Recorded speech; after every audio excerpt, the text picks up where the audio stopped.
My name is Frederick Douglass, and I rose from slavery to become a voice for freedom, equality, and human dignity. I was born Frederick Augustus Washington Bailey, in bondage in Maryland. I never knew my exact birthday, so I chose to celebrate February 14th because my mother once called me her Little Valentine.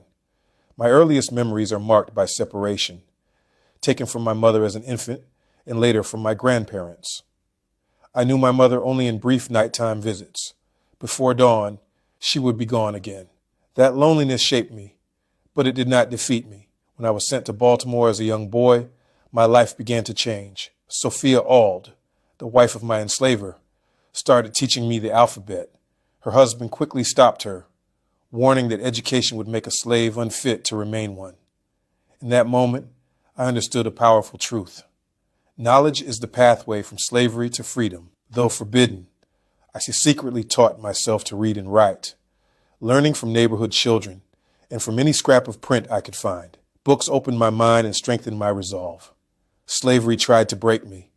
I endured brutal whippings, especially under a man known as a slave breaker.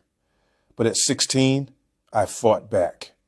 That act of resistance restored my sense of manhood and ignited an unshakable determination to be free. In 1838, with the courage and support of Anna Murray, a free black woman who later became my wife, I escaped to the North, disguised as a sailor. My journey to freedom took less than 24 hours, but the journey to justice would take a lifetime. In Massachusetts, I found my calling as an orator and abolitionist. After speaking at an anti-slavery convention in Nantucket, I became a lecturer for the Massachusetts Anti-Slavery Society.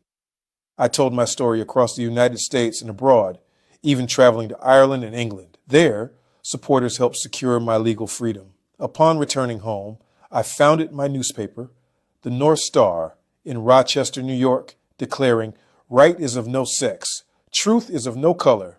God is the Father of us all, and we are all brethren." I wrote 3 autobiographies, beginning with Narrative of the Life of Frederick Douglass, an American Slave, which challenged the nation to confront the cruelty of slavery.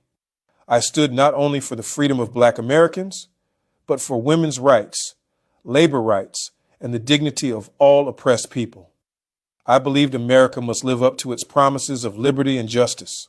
I was born into slavery, but I refused to let slavery define my destiny. Through words, courage, and conviction, I devoted my life to ensuring that freedom was not a privilege for the few, but a right for all.